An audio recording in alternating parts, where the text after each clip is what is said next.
নমস্কার। কলম্বাসের জাহাজ গৌতম চৌধুরীর কবিতার বই, সেখান থেকে গতকাল ভিডিওতে বেশ কিছু কবিতা পড়েছিলাম। আজকে বাকি অংশের আরও কিছু কবিতা পাঠ করব।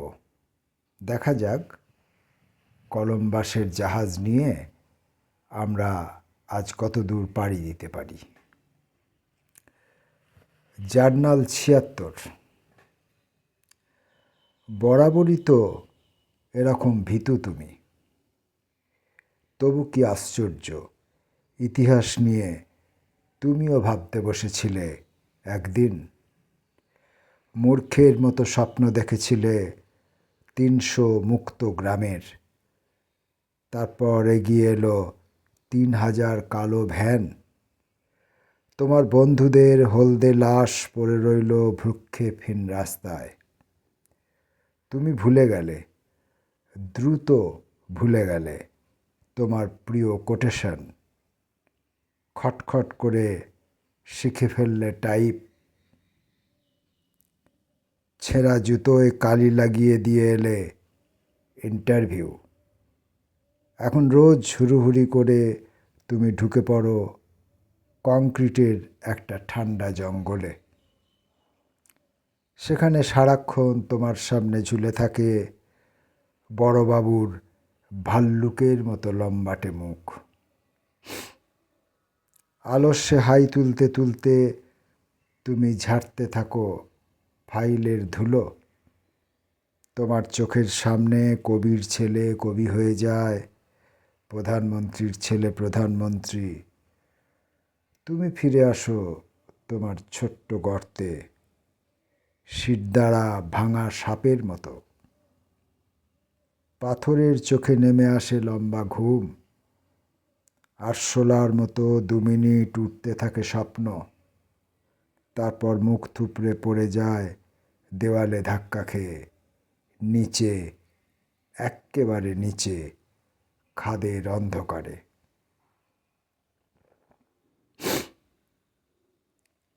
এবার কলম্বাসের জাহাজ নামক কবিতাটি দেবাশিস মজুমদারকে উৎসর্গ করা আছে। কবিতাটি কলম্বাসের জাহাজ। হিংস্র বাজপাখির মতো দ্রুত নেমে আসছে অন্ধকার।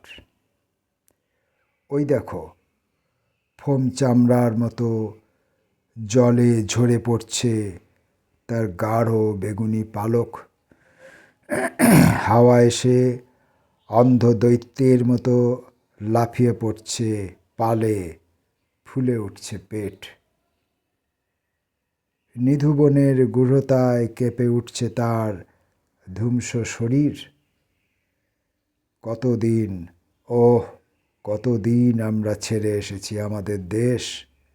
সেই লাল গমের গরম রুটি দাঁতে কাটিনি কতদিন। গনগনে উনুনের আঁচে বসে বুড়িমা আমার বিড়বিড় করে কি গান গাইছ তুমি। খাঁচায় ভরা আমার দুষ্ট হিরে মন, নদীর ধারের ভাঙা গির্জাটি কেমন আছে নাদিয়া। নাদিয়া আমার, দিনের পর দিন বাসি মাংস আর তেতো মদ গিলতে গিলতে জ্বলে গেছে আমাদের জীব। লোনা হাওয়ায় জং ধরে গেছে আমাদের ভোজালি। অথচ সেদিনও কি উল্লাসে আমরা বিধিয়ে দিলাম আমাদের উজ্জ্বল হারপুন এক ঝাঁক গভীর হাঙরের বুকে।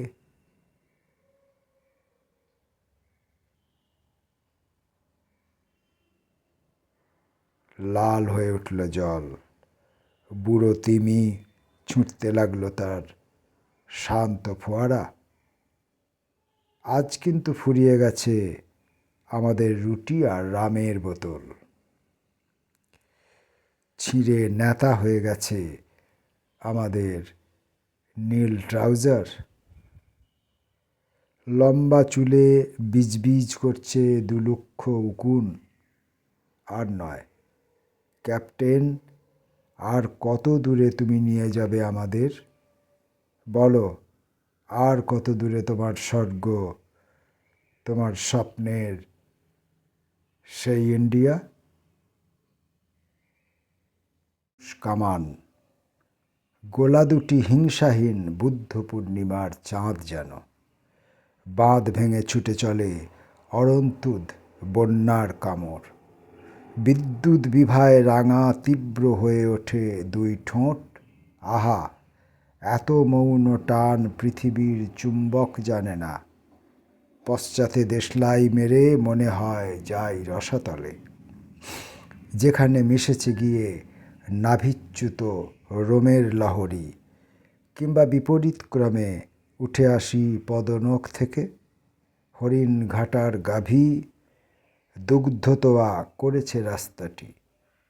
সাবানের পিতামহ দেখেনি সে শুভ্রতার ফেনা। আমি ওই শুভ্রতায় অকাতরে দেব আত্মাহুতি। একবার কাছে ডাক, তোকে আর বালিকা বলবো না। প্রথম নখরাঘাতে আমাকেই ছিঁড়ে খা বাঘিনী।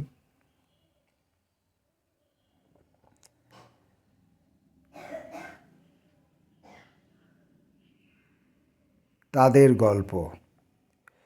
যুদ্ধের শেষে শিবির ঘাড়ে করে তারা নদী পেরিয়ে যায়।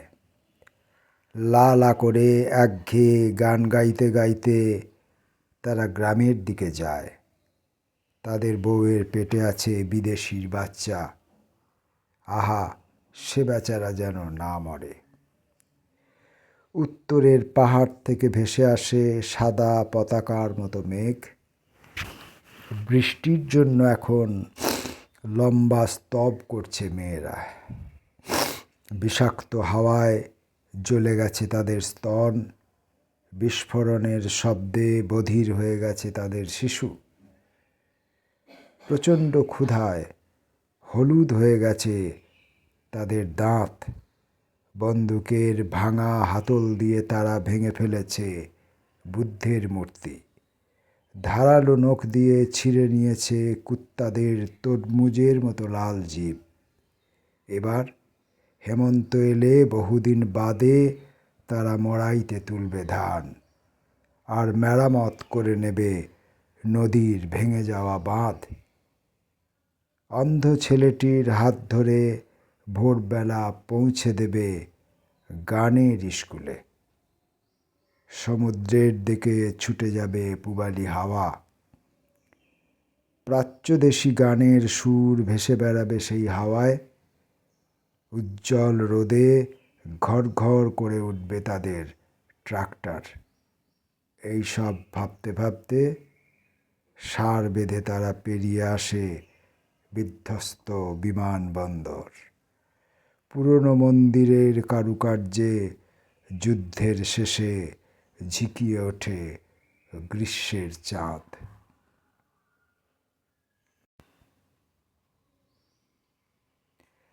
কালমৃগয়া। হরিণ এসেছিল নদীতে আধোলিন নিয়তি দেখে যেতে এক পলক। তৃষ্ণা ছিল তার আগ্রীবা উন্মুখ। জলের হাতছানি আরও প্রবল। ভাঙল মৃদুতম একটি কালো ঢেউ। ওই সে ক্ষীণ ধ্বনিটির আভাস। তুমিও অপচয় করনি প্রহরের, মুঠোয় তুলে নিলে খড়ধনুক। তিমির তুনে ছিল শব্দকামী সেই শানিত শ্রুতিমান হিংস্র তীর। একটি অনুপল বাতাস ও বনানী রইল চোখ বুজে আকাশ মুখ। সহসা মূর্খতা দুহাতে ছিঁড়ে ফেলে কোথায় কেঁপে ওঠে আর্তনাদ। দেখো কি সুঘ্রাণ, রক্তে 10 দিক হয়েছে উজ্জ্বল পরন্তপ। হরিণ পড়ে আছে গোধূলি লাঞ্ছিত, করুণ চোখে তার শেষ প্রণাম। এমন মৃগয়াই তুমি তো চেয়েছিলে, অথবা আরও কিছু মহার্ঘ। এখন কেন তবে অশ্রুমোচনের দিগন্তবিহীন এ আয়োজন? কেন এ সন্ধ্যার শনিমা ছিঁড়ে খুঁড়ে ক্ষমার তৃণ চাওয়া বারংবার? কে দেবে সেই মেঘ, ফেরাবে অভিশাপ? তীরে যে গাথা সে তো হরিণ নয়, আমারই রক্তিম হৃদয় খণ্ডটি। বালিকা, তাকে তুমি ছুঁয়ো না আর।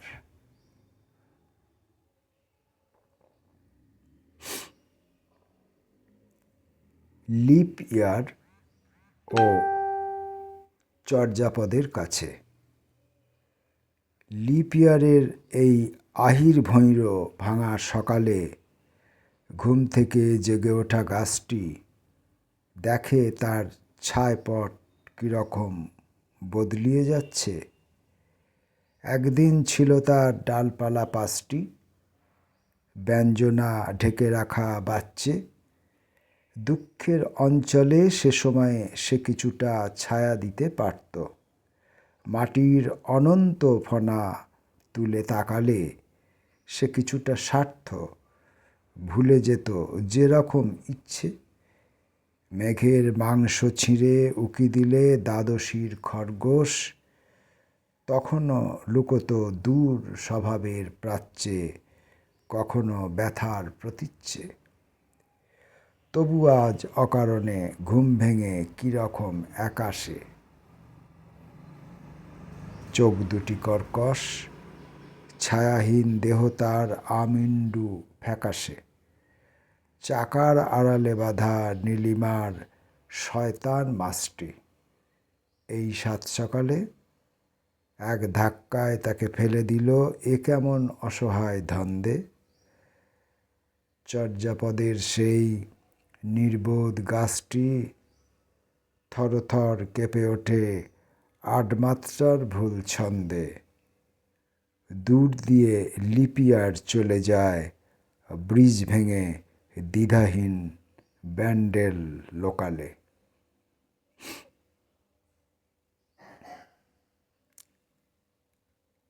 আত্মবিস্মৃতাকে।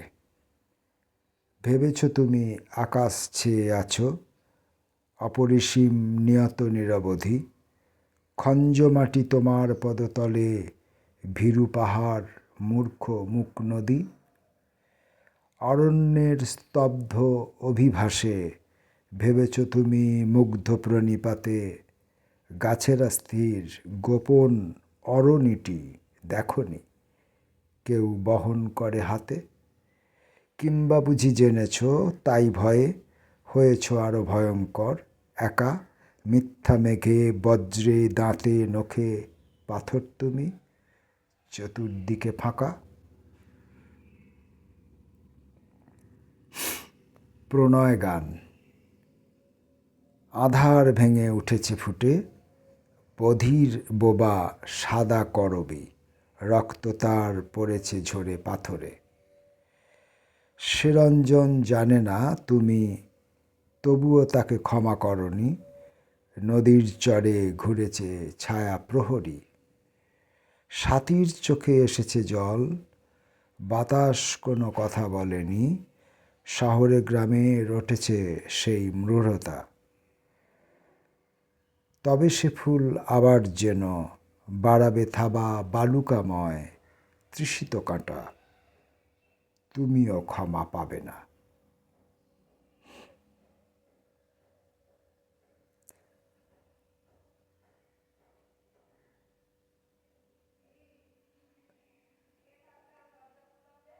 আর এই অর্ধসত্যটুকু পড়ে আজকের মতো এই সমুদ্র যাত্রা আজকের মতো আপাতত বন্ধ করব। অর্ধসত্য প্রসূনকে। 3 ভুবন বিপন্ন করে আছড়ে পড়ছে জলস্তম্ভ। দিগন্তহীন ঢেউ লুটোচ্ছে 7টি স্বর্ণ কলস দম্ভ। 7 সংখ্যার মাহাত্ম্য নিয়ে ভাবুন গে পদার্থবিদরা। তার কালাকাল বেজায় অল্প, পরন্তু যথার্থ নিদ্রা হীনতার হিংস্র আক্রমণ লাফ মেরেছে অতর্কিতে, বুকের মধ্যে খণ্ডযুদ্ধ লাঠিবল্লমে সর্কিতে। প্রত্যুৎপন্ন মতিত্ব তার হাতের বাইরে চিরটাকাল, কাজেই সে উচ্ছন্ন বাস্তু আজন্ম অস্থির ও নাকাল। কাজের বলতে একটু অহম আড়াল দিচ্ছে তার বোকামি, কিন্তু সে কাদার দৈত্য ভাঙল আজ উন্মার্গগামী। জলোচ্ছ্বাসের অন্ধ ধাক্কায় নির্ঝরের স্বপ্নভঙ্গেও এমন রক্তপাত ঘটেনি। এ কি আরব না গাঙ্গেয় ঘূর্ণিবার্তা, কয়েক মিনিট বিজন জ্যোৎস্না বৃক্ষ শীর্ষে চন্দ্রমল্লিকার মতোই কুড়িয়ে নিচ্ছে বিষের তীরে এবং হচ্ছে ছিন্ন ভিন্ন। কিসের জন্য? কোন অবন্তী? শহর দুমড়ে বাজছে বিনায় কমল বনের কিংবদন্তি। কার দুয়ারে থামাননি রথ কোজাগরী তিথির লক্ষ্মী? কি সেই উৎস?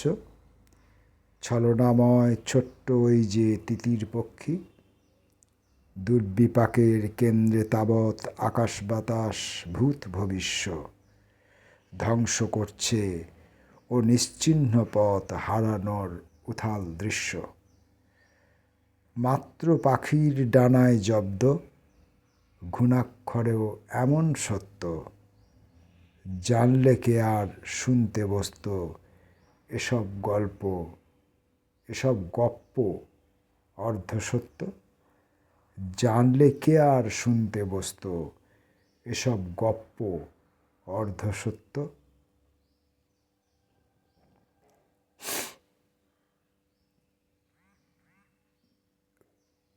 কলম্বাসের জাহাজ আজকে এত দূর পর্যন্ত দ্বিতীয় পর্বের সমুদ্র যাত্রা করে আপাতত তার যাত্রার বিরতি নিচ্ছে। বইটির প্রথম দিকে কবিতাগুলোর মধ্যে যে সুর ছিল,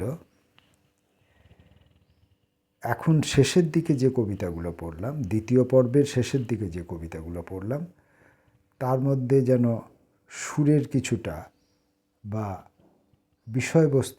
বস্তুর কিছুটা পার্থক্য যেন হয়েছে, যেন সেই বক্তব্য মুখরতা, সেই তীব্রতা, সেই আক্রমণ আর নেই মনে হচ্ছে, বা সেই সমালোচনাও আর নেই। প্রথম দিকের লেখাগুলোয় একটা এই যে সমুদ্র যাত্রার যে স্বপ্ন এবং স্বপ্নভঙ্গের যে সমালোচনা, যে কৈফিয়ত দাবি কোথাও কোথাও হয়েছে, সেগুলো এই আমি আজ দ্বিতীয় পর্বে যে কবিতাগুলো পড়লাম তার শেষের দিকের কয়েকটি লেখায় যেন একটু স্তিমিত হয়ে পড়েছে। বাকি যেগুলো রইল সেগুলো পড়ার পর বুঝতে পারব যে জাহাজ যাত্রা কত দূর যথার্থ হয়েছিল। অবশ্যই হয়েছিল, না হলে ৭৭ সালের প্রকাশিত একটি বই আবার 2013-এ আবার পুনঃপ্রকাশিত হচ্ছে, পাঠক খুঁজেছে বলে তবেই না। নমস্কার।